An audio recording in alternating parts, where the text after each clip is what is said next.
вечер со топ тема и како што веќе кажа веста на денот е дека земјите членки на Европската унија ќе се навратат најдосна во октомври на отварањето преговори со Северна Македонија и Албанија. Ова се договорија министрите за надворешни работи на Унијата денеска во Луксембург. Токму ова беше повод за вечерва во студиото да бидат Симонида Кацарска, Драган Тилев и Александар Николовски.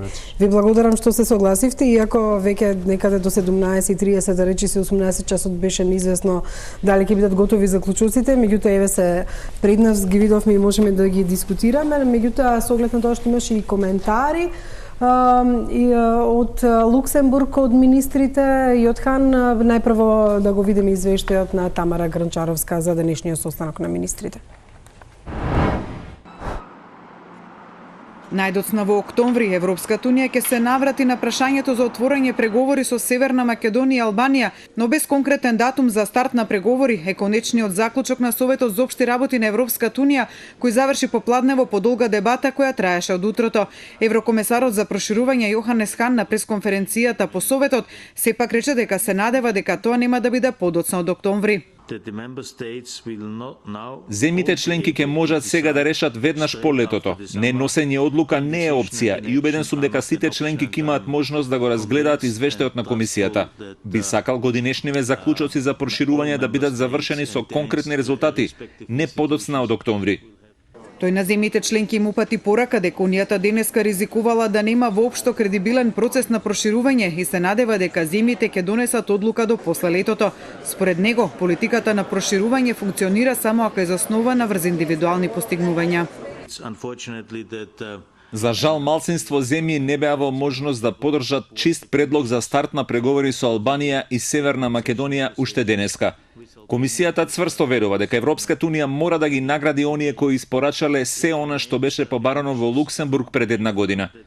Нашиот колективен кредибилитет е во залог, како и нашата поддршка за силни реформи во регионот.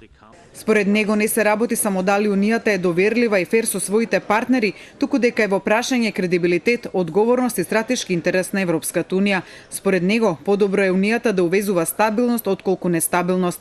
Романскиот министер за европски прашања како актуелен председавач рече дека Советот ја потврдил стратешката перспектива на проширување на Западниот Балкан.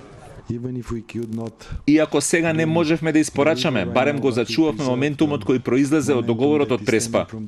Во заклучоците Советот за општи работи силно го поздравува историскиот договор од Преспа и ја зема во предвид препораката на Европската комисија за отворање на пристапни преговори со земјава врз основа на направениот прогрес во исполнување на условите идентификувани од страна на Советот.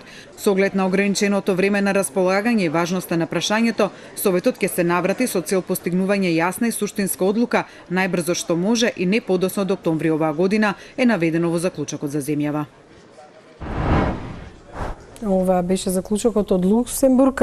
Кацарска, некако беше очекувано дека ова ќе се случи и дека октомври ќе биде датумот на кој што уште повеќе ќе исчекувам, иако тоа не е значи автоматизам дека ние ќе добиеме и позитивна предлог во октомври, меѓутоа го наведоа кусиот тајминг како основна причина зошто тоа денеска не се случило. Дали тоа е всушност вистинската причина, имајќи ги во предвид сите околности на членките, односно на министрите на ЕУ? Видете, формалната причина една од формалните причини е дека во дел од земјите членки, како на пример Германија, немаше одлука на Бундестагот во однос на предлогот кој што го поднесе Министерството за надворешни работи на Германија уште во почетокот на мај, знаејќи дека извештајот на Европската комисија како што беше навестено ќе биде позитивен. Значи во Бундестагот несумнено немаше одлука. И сега зошто не можеме да дебатираме зошто немаше одлука? Бундестагот имаше 2 недели во кои што можеше да дискутира, првата недела на јуни, која беше веднаш после извештајот и беше тешко да се оствари во секој случај. Очигледно дека постоеше одлука од страна на владеачките партии во Германија дека ова прашање ќе биде оставено за септември, за да може да се види, да се проучи извештајот и да се изгради свој став. Меѓутоа има и други настани и услови во земјите членки, особено во Германија. Например, во почетокот на септември предстојат избори во дел од источните покрајни, во кои што ЦДУ, ЦСУ, владеачката коалиција може да се случи да биде втора, односно после АФД, ако ги погледнеме резултатите од изборите на Европскиот парламент. Една од причините во која што ние ја слушаме од нашите колеги од Германија е всушност дека би сакале да поминат овие избори, пред да се дискутира исто така проширувањето, односно ваква сензитивна тема. Како и да е, самото одлагање на извештајот кој што нормално во нормален распоред би требало да биде објавен во април, неговото објавување на крајот на мај креираше невообичаен теснец кој што доведе меѓу други многу фактори до оваа ситуација. Ние знаеме дека има и други земји членки кои што не беа спремни да одлучат.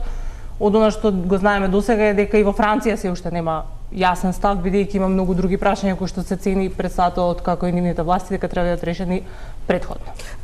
Тилев, токму тоа дека 2 недели беа доволни всушност Бундестагот да расправа, а не да одложува, е едно од одговорите и на унгарскиот министер за внатрешни работи Сјарто во денешно интервју за МИА, и тој тоа го критикува. Од друга страна, како што веќе кажа Кацарска, известно е дека таму ќе има избори, неизвестно е што всушност тие ќе донесат. Меѓутоа, колку Германија навистина беше пресудна и покрај тоа што слушнавме минатата недела дека има позитивни вибрации од таму по прашањето за проширување, односно за Македонија во проширувањето.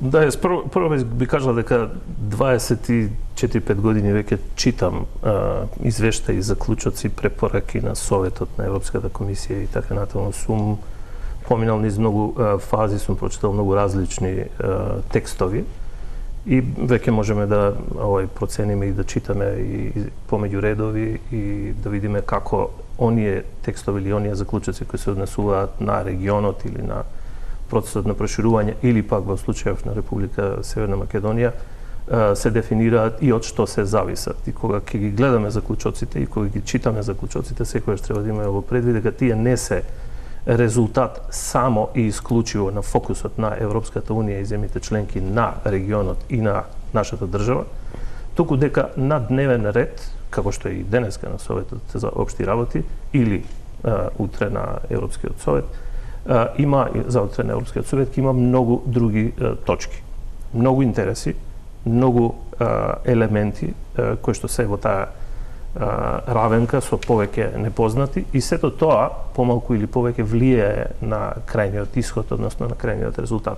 Ние од наш аспект се разбира сме фокусирани и сме заинтересирани за она што пишува за нас, на одлуките кои се носат за нас.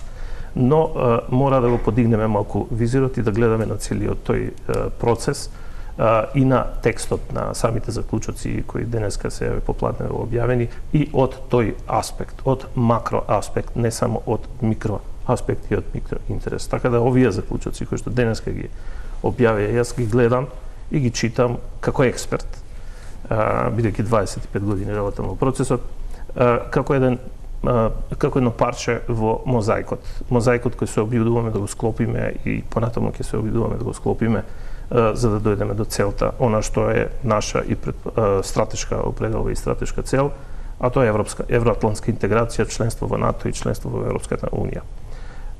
При тоа мора да ги земеме во предвид интересите и на државите како што се Франција и Германија, но и на сите други 26 членки на Европската унија, затоа што секоја одлука поврзана со процесот на проширување или со донесување на одлука за почеток на пристапни преговори бара 28 земји членки. Сите тие имаат своји интереси, сите тие имаат некои своји приоритети и треба да се обезбеди клима, да се дадат аргументи за да може сите тие 28 земји членки да донесат одлука во одреден момент избалансирано со сите оние други одлуки кои што треба да се донесат. Само ќе потсетам дека во моментов таква ни е годината, оваа година се менува, имавме Европски парламент избори, имаме одредена промена во структурата, имаме сега веќе ќе треба да се донесе одлука за председател на Европската комисија.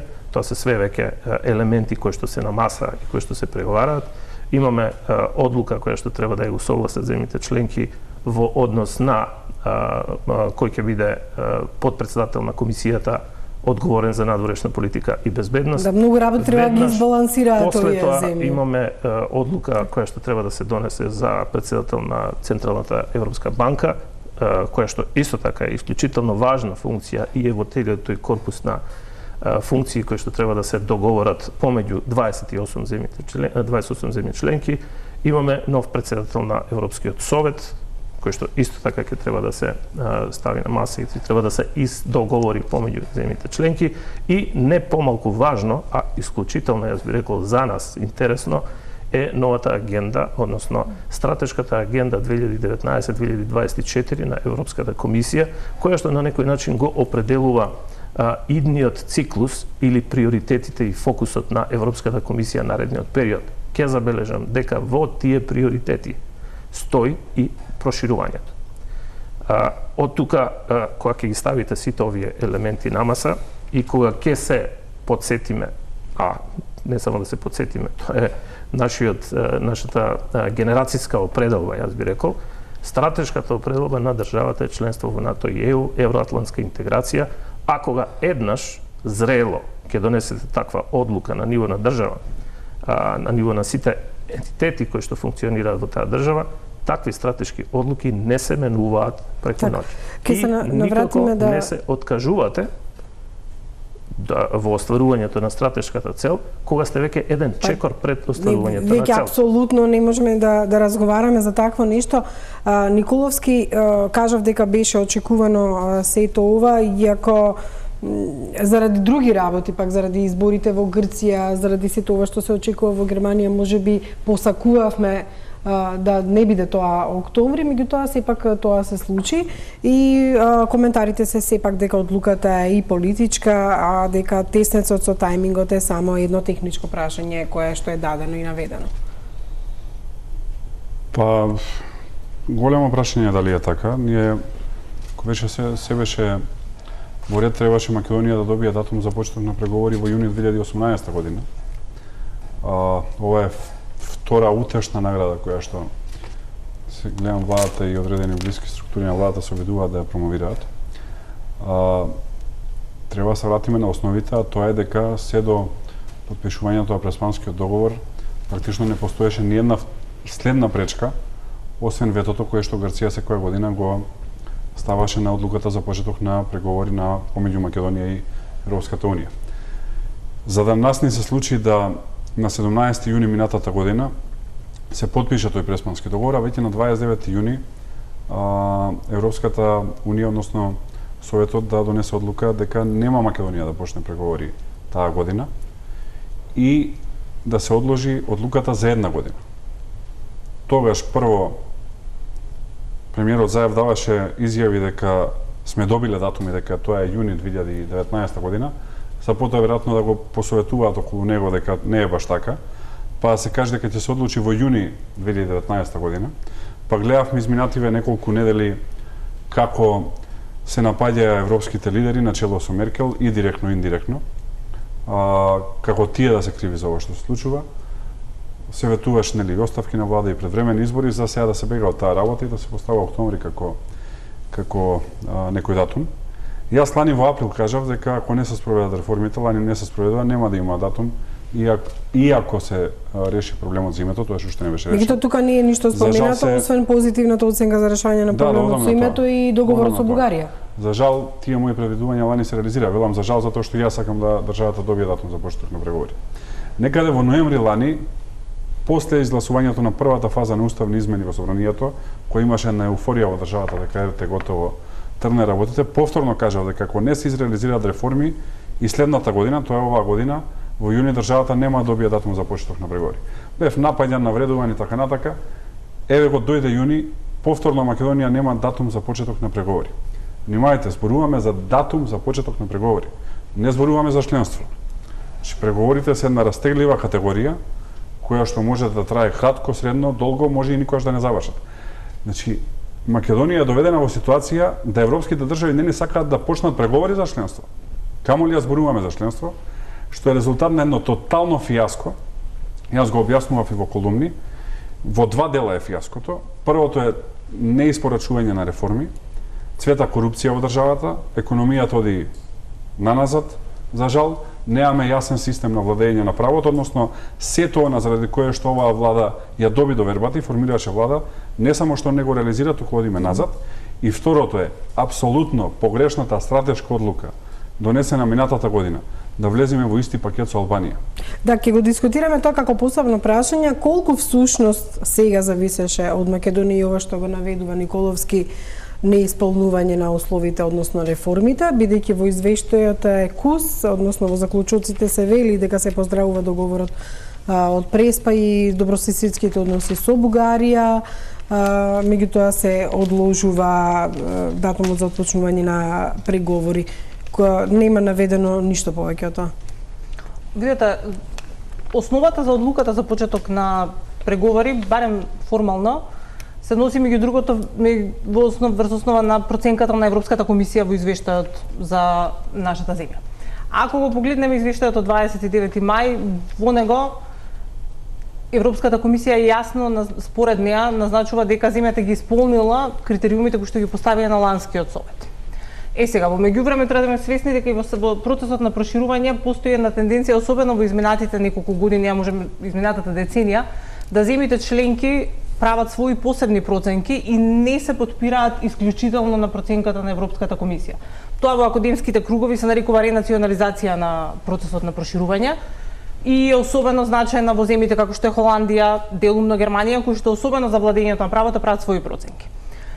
Така да тука можеме ние да дебатираме колку сега земјите членки и веруваат во наводници кажано на комисијата, колку прават своји проценки, колку мислат дека е оваа комисија која што е во заминување, па сака да остави свој печат. Дел од нив ќе ви го кажа тоа, дел од критичарите на како на директоратот тековме за проширување, така и на останатите структури на комисијата. Меѓутоа, од она што го имаме пред нас, Европската комисија тврди дека ние сме ги исполниле условите од минатата година.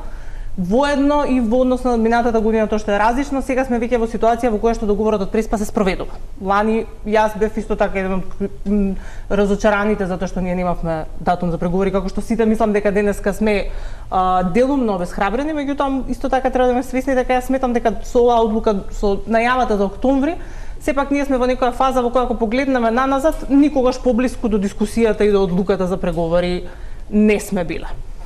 Тилев, дали се согласувате дека сепак земјите одлучувале врз основа што Македонија направила или што не направила всушност во однос на реформите?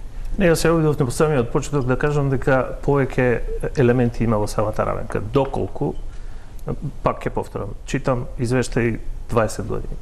Подобар извештај од овој не сме имали. Јас можам тоа како професионалец и како експерт да го кажам, да го потврдам.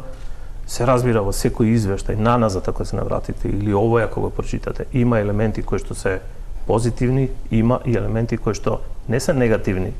Тоа се само наводи на Европската комисија за одредени слабости кои што треба да ги елиминирате, да ги отстраните во текот на самиот процес на тамошно приближување кон Европската унија, и тоа ќе се стори, се разбира, кога ќе ги почнете пристапните преговори, односно веќе го започнавме, затоа што ние сме од лани во септември во процес на читање на европското законодавство, поглавје по поглавје, 33 поглавја, и тоа веќе ги проширува хоризонтите и видиците на нашите експерти во линиските министерства кои на крајот на краиштата ќе треба да го понесат целиот товар за транспозиција на европското законодавство во нашиот национален систем.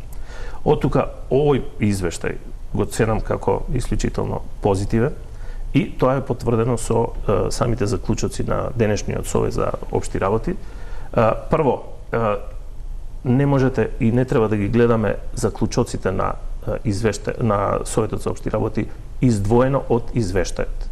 Извештајот е позитивен, тој рефлектира извештај, односно препораки, одлуки кои што ги донесе денеска Советот, заклучоци кои ги донесе Советот, кои што велат Македонија напредува, Северна Македонија напредува во добрососедските односи, стаен е Преспанскиот договор, исто така е вклучен и исклучително важниот договор за добрососедство кој го имаме со Бугарија. Веќе одредени елементи кои претходно представуваа пречка во самиот процес се отстранети, не се елиминирани, бидејќи имплементацијата понатаму ќе тече и таа е составен дел од целиот тој процес на приближување кон ЕУ. Потоа имаме во самите заклучоци имаме одредена траекторија значи ги зема во предвид техничките процеси кои што треба да се одвиваат во некој од земјите членки, кои што треба да поминат низ парламентарните процедури, и штом тие бидат затворени, се отвора можноста веќе во септември Бундестагот да даде зелено светло. Мислам дека на 27, ако не се лажам, септември е сесијата на Бундестагот. Веднаш во октомври, и тоа стои во самиот заклучок, се како крајна дата се проектира и донесувањето на одлуката. Одлуката значи Советот за општи работи да донесе одлука за почеток на пристапни преговори и да му даде мандат на комесарот за проширување или Европската комисија да подготви преговарачка рамка и општи услови под кои Европската Унија ќе преговара со Република Северна Македонија за нејзино приклучување во Европската Унија. Значи, ви апсолутно не се сложувате дека воопшто е земено предвид какви реформи спровела Македонија или не, туку се базирале само на извештајот на Европската комисија за да го дадат овој заклучок контра тезата на Александар Николовски? Најобјективната институција која што може да даде проценка за нашиот напредок и за постигнатото ниво во усогласувањето со европското законодавство, бидејќи не треба да заборавиме, извештајот не е само за напредокот во последните 12 месеци. Тоа е кумулација на постигнувањето на нашето согласено со европското законодавство наназад години, од подпишувањето на спогодбата за стабилизација и асоциација и почетокот на нејзината имплементација до денеска. И тие два елемента проценети од страна на Европската комисија, кои што се професионалци и кои едноставно тоа им е работа, велат дека Република Северна Македонија има постигнато, ако споредувате дури и регионално, ниво на усогласеност кое што е равно на нивото во Црна Гора и Србија, а тие преговараат веќе 2, односно 4 години. А во делот на акито или во останатите области од европското законодавство сме во некои области понапред од нив, во некои области сме на едно исто ниво. Николовски, Иве, за провокација да видиме што всушност се случува во Германија. Имам извештај од мојот колега Борис, имате реплика на се това? Ако ми дозволите, сакам сегогаш се обидувам да информираме јавноста коректно. Го правев тоа и минатата година. Сакам и сега да информирам јавноста за две работи кои што не се познати на македонската јавност, што зимно ќе ја кажам за емисијата вечерва. Прво, некаде во март месец македонската влада е информирана од страна на неколку врвни дипломати во оваа држава, од земји членки на Европската Унија, дека нивото на реформи е ниско и дека во јуни нема да има датум за почеток на преговори и им е кажано да ги спуштаат очекувањата со цел, цитирам, да не се удрат во зид. Владата реши да прави комплетно друга работа со цел да профитира на претседателските избори, ги крена очекувањата, па имавме плачења какви што имавме изминативе неколку недели, јавно ги повикувам да ме демантираат ако не е така. И втора работа, која што е многу добро позната на владата, ја крие од јавноста, неколку држави, тоа беше и сега делумно споменато, изработија своји извештаи за напредокот на Македонија. Тие извештаи се познати на владата, затоа што и се доставени, и се многу различни од извештајот кој што како целина го изработи Европската комисија. И дури заради пријателскиот однос на тие држави, ако сакате и кон оваа влада, ако го гледаме политички, во моментот на драфтирање на тие извештаи се дадени на владата со цел да се обидат да направат подобрувања во одредени сектори. Имајте предвид дека подобрувања нема, имаме ситуација каква што имаме денес. И трета ексклузивна работа, очекувањата на владата денес беа дека ќе добијат 2-3 бенчмаркови кои што ќе треба да ги реализираат до октомври, за во октомври да се определи датум.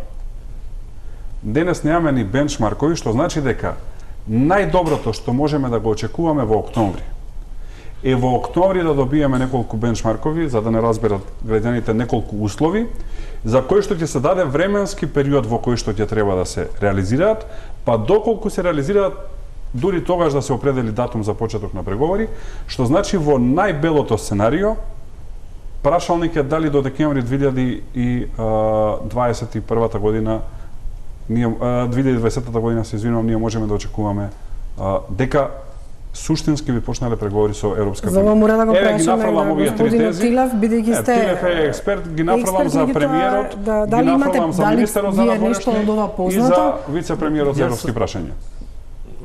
Се разбира, мислам, јас не сум политичар, јас сум државен службеник целиот живот и не можам да влезам во политичка елаборација или дебата. Меѓутоа можам Дали да ви го се познати коментирам овие податоци, оние работи еве? кои што мен ми се познати или кои што можам да ги препознавам или можеби да помогнам малку во расветлувањето на таа На ситуација. првата дилема беше дали е Прво март укажано да не дека бидат толку одредени позитивни. дипломати биле и посети, јас тоа не можам да го потврдам бидејќи таква информација немам, но можам да кажам дека ние имаме континуиран дискусија со сите дипломати во Република Македонија, меѓутоа и не само кај нас, туку и кога ги посетуваме главните градови на другите држави, кога одиме во Брисел, кога разговараме со нив, ние секогаш добиваме добронамерни насоки каде треба да се подобриме и што треба да сториме за да можеме да напредуваме во процесот. Тоа е една регуларна, нормална, секојдневна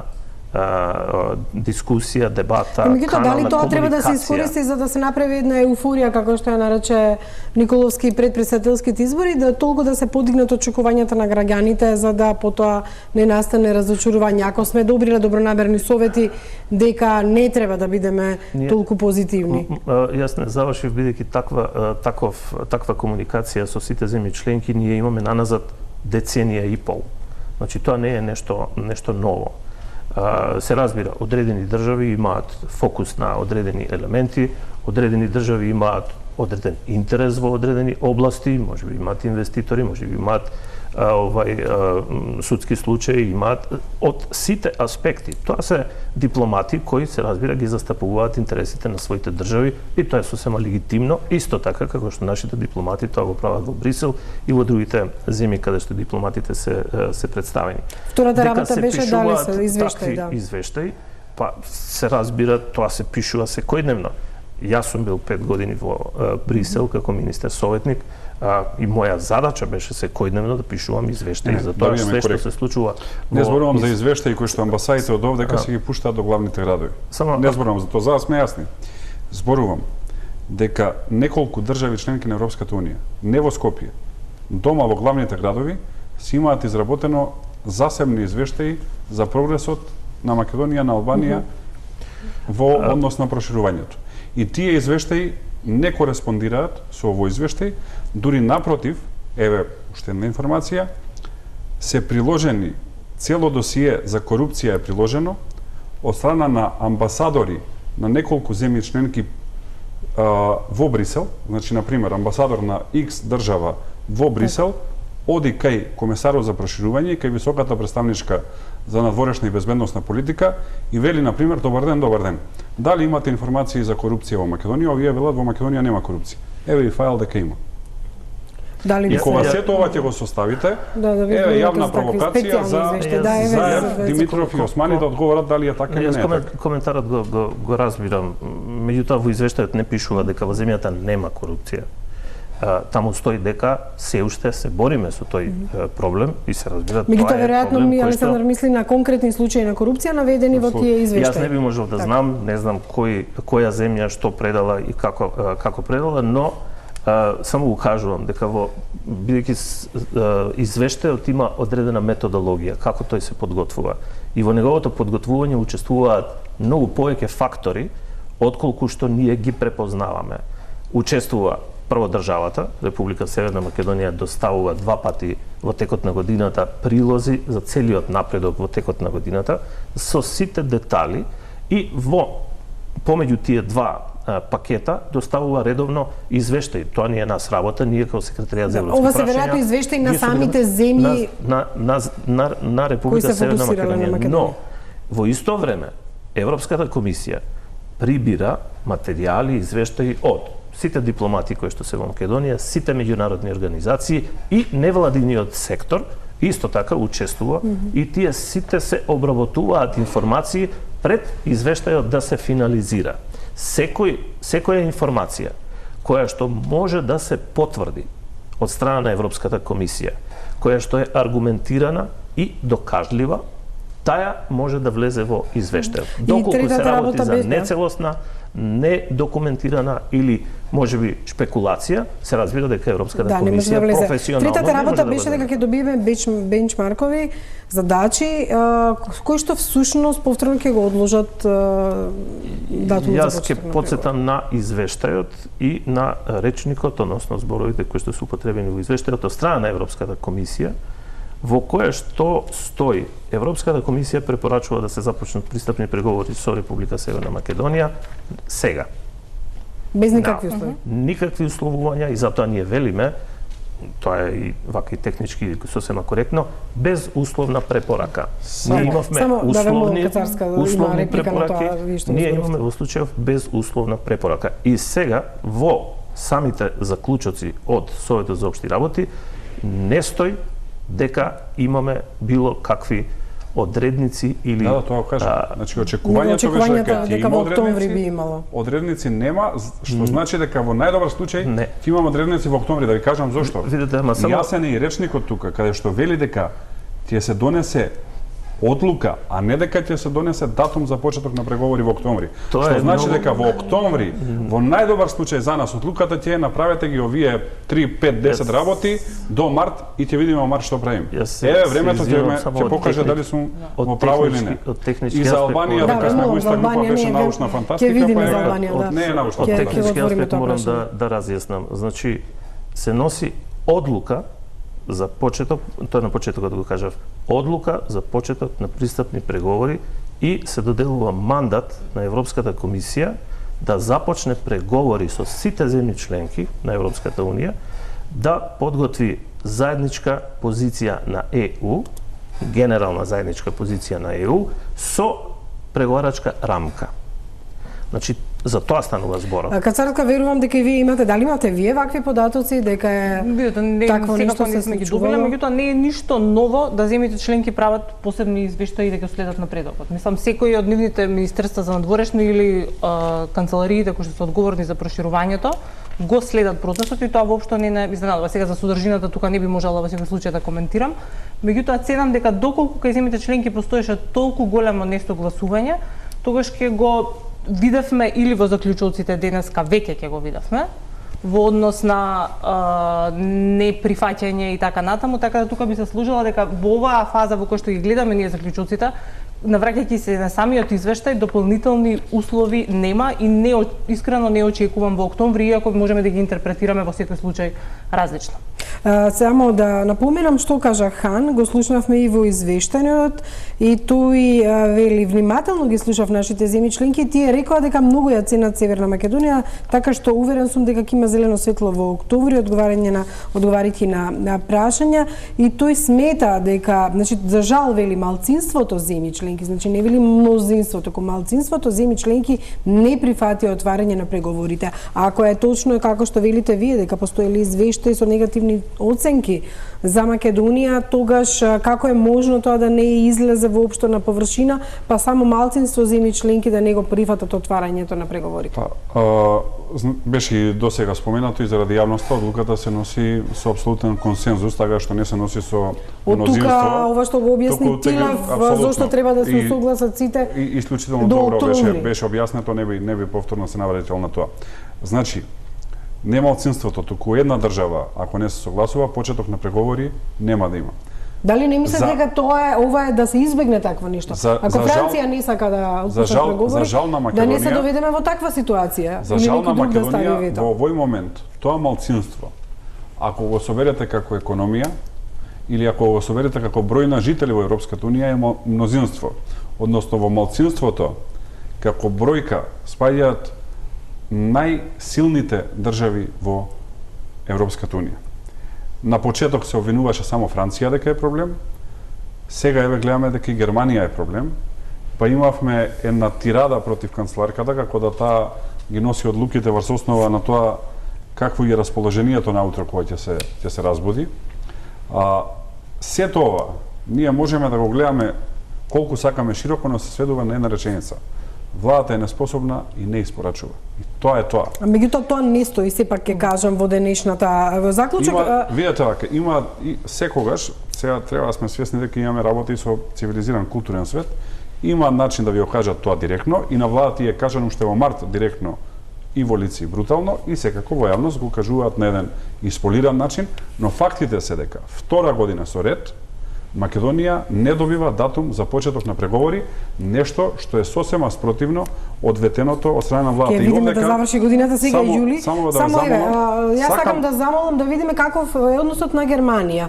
Што се коментарите во тамошниот печат, кои се задкулисните игри, колку навистина е негативна или позитивна кон Македонија, затоа што еве и самиот Николовски ја спомена и каков односот на власта кон Меркел. Меѓутоа, за сето ова имав разговор со уредникот на македонската редакција на Deutsche Welle Борис Ѓоргиевски, па еве Борис како го објаснува сето ова.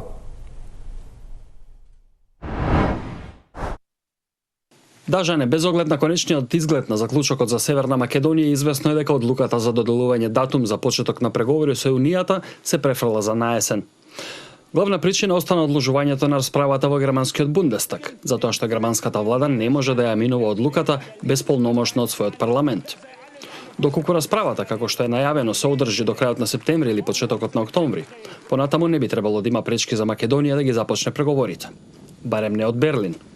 Државниот секретар во германското МНР Михаел Рот денеска од Луксембург потврди дека Бундестагот ќе даде позитивна препорака во најскоро време, а најдоцна во октомври, и предупреди дека во случајот на двете балкански земји, Северна Македонија и Албанија, се работи и за кредибилитетот на Европската унија. Домашната задача за македонската дипломатија во наредниот период се чини останува да се убеди и официјален Париз во таквата одлука. Тоа го потврдува и пишувањето во германскиот печат.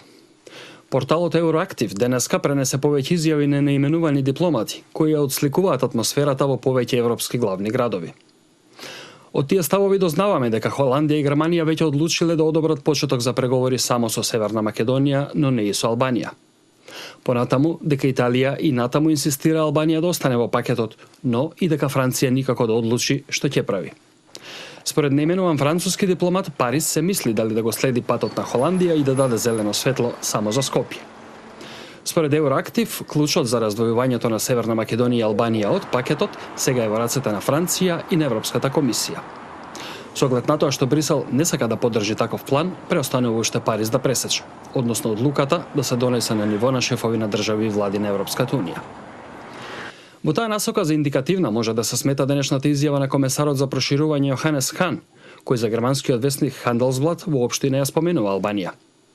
Северна Македонија и проширувањето на Европската унија на Балканот се тест за тоа дали Европа е подготвена да извезува стабилност. Вели Хан, кого Handelsblatt го представува како човек кој дава најголема поддршка на македонската влада во процесот и кој сака да ја го отвори патот на балканската земја во Европската унија. За отворање на тој пат денеска во колумна за Frankfurter Allgemeine Zeitung се заложи шефот на дипломатијата Никола Димитров. Отфрлањето од Европската унија ќе наруши веродостојноста на проевропските сили во Северна Македонија и во целиот регион. Националистичките, популистичките и авторитарните тенденции ќе зајакнат. Тоа би било обесхрабрувачко и за оние кои се обидуваат да ги решат другите билатерални конфликти во регионот, пишува Димитров во ФАЦ. Македонската политика деногога е многу активна во германската јавност. Од посетата на канцеларката Меркел минатата недела во германскиот печат секојдневно се објавуваат анализи и интервјуа со македонски политичари кои говорат во прилог на напорот конечно да се отворат преговорите со Европската унија. Жане? Благодарам, тоа беше Борис Ѓоргиевски, уредникот на Deutsche Welle на македонски јазик. И вие сама спомнавте, Кацарска, дека битни се изборите во Германија, меѓутоа слушнавме од извештајот и денешната изјава на државниот секретар дека Бундестагот ќе даде позитивна препорака во најскоро време, најдосна во октомври, предупреди го во случајот на двете балкански земји, се мисли на Албанија, се работи за кредибилитетот на Европската унија. Прашањето е дали изборот ќе му држи по изборите што тие ќе ги имаат и дали ќе останат на овој став. Покрај државниот секретар Роди, јас повеќе тука би ги споминала лидерот на Комисијата за европски прашања, Кирхбаум, како и Вадефул, кој што предходно ни спомена, кои што се членови на Бундестагот, кои најавија дека одлуката за нашата земја е всушност известна дури и повеќе од известна. Секако, јас ги споменав изборите како една од причините зошто е одлагањето и зошто е веројатноста дека ќе се одлучува во последната недела на септември. Инаку само за да бидеме јасни, во Бундестагот заседава 2 недели во септември, првата и последната недела, така да во принцип и од процедурални моменти очекувавме дека тоа ќе се носи одлуката во последната недела, поради што е и навраќањето на октомврискиот совет на ЕУ во денешните заклучоци, бидејќи ние во изминатите неколку денови имавме и дебата дали би бил септември или не, меѓутоа бидејќи една од причините, клучните причини е Бундестагот, мора да биде октомврискиот совет. Јасно е дека дел од условите може да се променат до тогаш, меѓутоа структурата на Бундестагот не очекуваме дека до толку ќе се промени. И мислам дека од она барем што го слушаме, Германија е известна, иако се уште, како што го спомена тоа и Борис, одлуката на Франција се уште е нешто за што имаме повеќе непознаници, барем од нашите разговори, како со француската страна, така и генерално. Вие, Александар, го начнавте прашањето на раздвојувањето на ова двојство со Албанија. Тоа го слушнавме и од извештајот на Борис и самите коментари, да се даде зелено светло само на Скопје да се издвои Албанија, дека клучот за раздвојување на Северна Македонија и Албанија од пакетот сега е во рацете на Франција и на Европската комисија. Од старт сте вие против дека Македонија не смееше да биде ставена во ист пакет со Албанија и дека тоа ни отежнува целата состојба. Да, апсолутно. Мене ми е драго што во јуни 2019 ние дискутираме за оваа работа. Јас првпат дискутирав на почеток на април 2018, кога се куваше таа работа. Сметав дека како подпредседател на големата опозициона партија ми е должност во јавност да ги изнесам информациите што ги имам и да предупредам. Имено бев информиран за средба од неформален карактер помеѓу тогашниот министер за надворешни работи на Албанија Дитмир Бушати и актуелниот вице-премиер за европски прашања Бујар Османи, на која што беше договорено да се направи се Македонија и Албанија да влезат во иста група и за мене тоа е најголемото промашување, да објаснам зошто. Постојаат две групи во Западен Балкан. Тоа е групата Србија, Црна Гора и Албанија, Косово и Босна. Македонија секогаш беше тргана на страна заради проблемот со името. Логично беше кога ќе се реши проблемот со името, Македонија да оди во група со Србија и со Црна Гора. За Албанија тоа беше проблематично затоа што Косово и Босна се уште се недефинирани држави. Косово не е ни формално правно членка на Обединетите нации. Тука на албанската дипломатија треба да се честита, но македонската апсолутно е направила најголемата стратешка грешка.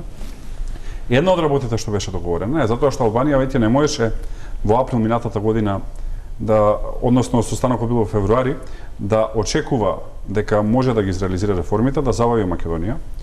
Па Бујар Османи направи еден план 369, кај што на пример реформи беа цела глава именувања. Не, многу е битно. Ви го опонираше тој подосна и ама еве време го потврди. И реализираа само 41% дури од планот кој што сами го направи. Меѓутоа денеска во заклучоците е сосема идентична оценката за двете земји. Ако е така, тогаш ќе се разликуваше оценката за Албанија. Значи се е идентично освен што кај нас е спомената Преспа. Епа тоа вака треба да не замисли многу ако сме исти како Албанија во реформи, а таму гледате што се случува денојве. Значи, клучното е дека не се испорачаа реформи во 2018 година. Затоа што да се испорачаа реформите, тој план 369 да се реализираше 100%, логично беше минатата година во јуни, на 29 јуни, Македонија да добие датум за почеток на преговори и декември минатата година да почнеме преговори и сега ние уопште да не ја водиме дебатава, туку да водевме дебата кој е поглавје отворено, како е отворено. Меѓутоа факт е дека ќе останеме во пакет со Албанија и во октомври. Кога се направи таа грешка, се створи пакетот. Наместо да се работи во овие година на раздвојување, се работеше уште повеќе на спојување. Еве денес гледате Зоран Заев пак е со Еди Рама на патување. Не знам дали нешто вака разменуваат искуства, како се плаќаат за 20.000 леки гласови во Албанија, како мафијаши подкупуваат гласови така натака, или преку 2 дена имаме вест дека порака се размениле, или патуваат заедно, или се координираат заедно. Ја не можам да ја сватам таа обсесија на Зоран Заев со Еди Рама, која што ја влече државава назад и во право сте. Барем една работа можевме да добиеме денес, тоа е да се раздвојат двете држави не се случи. Дури и Стево Пендаровски како председател на оваа држава се обиде да направи чекор за да биде после тоа нападнат од Рама и од Бушати, практично да се потврдат тезите, а не видовме дека доби поддршка од владата која што го поддржа за председател во една таква акција. Паметна македонска дипломатија, вчера ќе почнеше раздвојување, затоа што ние во Албанија војна може за месец дена да имаме. Денес председателот најавува дека ако на 30 јуни има избори, ќе ја вади војската на улица. А во исти ден премиерот на Македонија со премиерот на Албанија патува заедно во Лондон. Во однос на прашањето за Албанија, колку е тоа клучно во оваа фаза, еве Тилев, во однос на процедурите и кога ќе се раздвоиме, тогаш кога ќе го добиеме датумот, очигледно, меѓутоа колку ни одмага, колку ни помага Албанија во се тоа? Виде, прво морам да реагирам на... Јас сум државен советник и шеф на кабинетот по функција, прв соработник на подпредседателот Бујар Османи. Тој е 13-тиот подпредседател за кој што работам во изминатата кариера. И можам да потврдам само дека тој е исклучителен професионалец, политичар, кој што во овие 2,5 години, 2 години, колку што е начело на секретаријатот за европски прашања, покажа како треба да се турка процесот по сите линии. Тој идеолошки отворец на планот 369, на планот 18, на сите тие планови кои ние ги правевме, за да ја динамизираме и да ја фокусираме агендата кога се однесува за приближување кон Европската Унија. Тие два плана, 369 и 18, се непосредно спомнати во самиот извештај, се издвоени како добар исчекор на владата, како добар чекор. А јас сум сведок, бидејќи сум седел на сите состаноци или на најголем дел од состаноците кои подпредседателот Османи ги има водено и во земјата и надвор од земјата, каде што навистина можам да кажам лавовски се бори за интересите на државата и за обезбедување на исчекор и напредок во процесот на европска интеграција. Колку се точни наводите дека тој е втурнал Македонија практично во еден пакет со Албанија? Не, видете, ние не одлучуваме. Не одлучуваме кој ја не сакам и Тилев да оставиме во непријатна позиција, секако дека договорите што ја правил Османи со Бушати, нема Тилев да го покани да ги слуша. Си се потврди со тек на време дека имало таква работа и ја како експерт, колку сметате дека експерт и Рама пред технички, јас ќе се осврнам. Такви групи не се прават, тие не постојат. Ние можеме да бидеме поблиску до една или до друга група. Меѓутоа, оној merit-based или по заслуги напредок функционира. Во одреден момент вие сте поблиску со ние. Во одреден момент сме биле поблиску со Хрватска, во одреден момент сме биле поблиску со Србија и со Црна Гора. Во одреден момент сме поблиску со Албанија.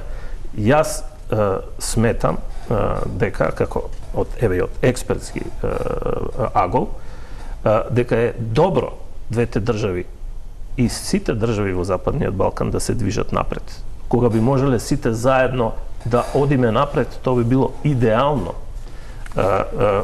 Но и ако одиме со Албанија, тоа воопшто не е штета, затоа што процесот во одреден момент се двои. Влегувате во процесот во група, како што и сме, ние седиме во иста сала при читањето на европското законодавство, велам од септември до сега веќе 24-5 имаме поглавја поминато заедно со Албанија. И тоа воопшто не е лошо, тоа е сосема добро, бидејќи е стимулативно и за нашите експерти, и за експертите од другата страна, има поврзување, има размена на информации и се воспоставуваат контакти кои што покасно резултираат Кацарска, вашето мислење за ова, затоа што кога ќе го добијат земјите датумот за преговорење, тогаш ги почнуваат процесите.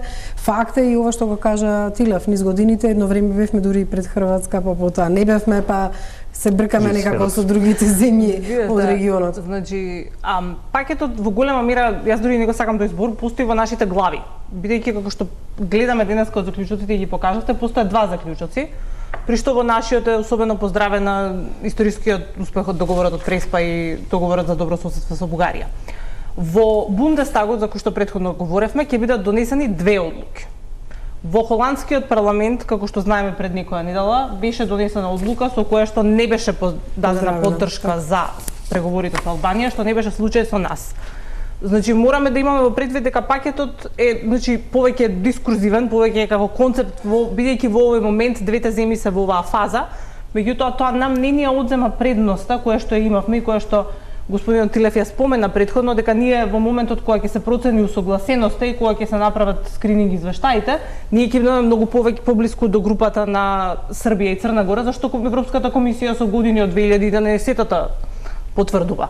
Значи, во голема мера нам, ако погледнеме пошироко, не ни оди етикетата дека сме од Балканот, бидејќи Балканот нема добар имидж кај земјите членки во Европската унија, граѓаните на Европската унија не го поддржуваат проширувањето, тоа е прашање со кое што треба сите ние во регионот да се бавиме и ако повеќе земји одат понапред, тогаш ќе биде подобро за сите нас.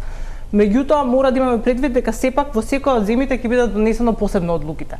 Да, има земји, како што спомена претходно исто така и Борис, како што е Италија, за кои што знаеме дека е важно да бидат двете земји заедно. Меѓутоа исто така имавме холандската одлука. Така до октомври не очекува динамика на размена на преференциите на земјите членки, иако повторно велам, значи во моментот кога ќе дојдеме ние, бидејќи во оваа фаза е така наречениот објаснувачки скрининг, на билатералниот скрининг веќе двете земји се одвојуваат, бидејќи сите земји членки имаат различни прашања кои што ги интересираат во однос на нашата земја и во однос на Албанија. Така да пакетот е повеќе нешто што го дискутираме, што не знам колку ни оди колку ни оди во прилог. Албанија несомнено има потешка ситуација од нас во оваа фаза, како поради случајот со Холандија и внатрешно политички ситуација. Пауза за реклама и потоа ќе разговараме за она што следува во јули. Тоа се изборите во Грција и колку победата на Мицотакис би значело закочување на целиот овој процес.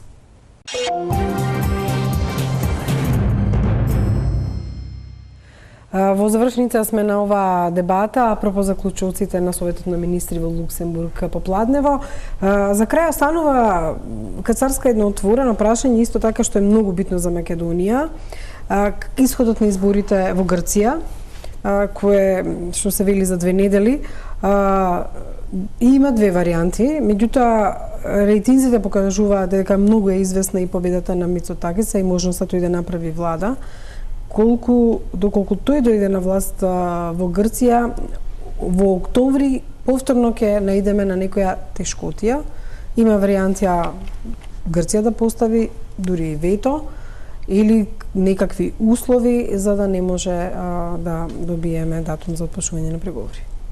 Видете, мислам дека со оглед на рейтинзите во моментот постои таа голема веројатност, меѓутоа и Мицотакис од она што го слушаме се чувствува комотно дека натаму тоа ќе биде исходот. Сега прашањето е дали тој ќе чувствува потреба да ги мобилизира грчките гласачи на ова прашање на Преспа повторно, кое што е користено во минатото, иако генерално тие не го спорат легитимитетот на договорот се уште во својата основа. Значи, ние ги чувме и пораките на председателот на Европската комисија неодамна, потенцирајќи дека тоа е договор помеѓу две држави, а не договор помеѓу две влади. Веројатно, тие избори беа една од причините зашто нашата дипломатија и премиерот инсистираа толку на јуни, бидејќи носи несомнено неизвестност. Она што јас би го очекувала е уште некое можеби дополнително уверување во однос на спроведувањето на договорот од Преспа, меѓутоа она што исто така го слушаме е дека генерално постои джентлменски договор дека нема да има вето тој строг збор кој што го потребивме, кој што сме го доживеале неколку пати. Ќе видиме како прашањето исто така каква ќе биде неговата победа, дали ќе му треба коалиционен партнер, бидејќи знаеме дека особено за искуството од грчката влада претходно, често пати не е и клучниот партнер, туку коалициониот оној кој што може да влијае уште повеќе на ова прашање. Така да веројатно таа проценка би било полесна да се даде од кој ќе видиме дали ќе биде само тој или ќе има коалициона влада. Тилев, во самиот заклучок ќе повторам дека е поздравен историскиот договор од Преспа, кој е без преседан. Доколку еве сега и во заклучокот е поздравен, може Мицотакис, ако ја освои власта, да си дозволи такво нешто да направи некаква препрека за Македонија?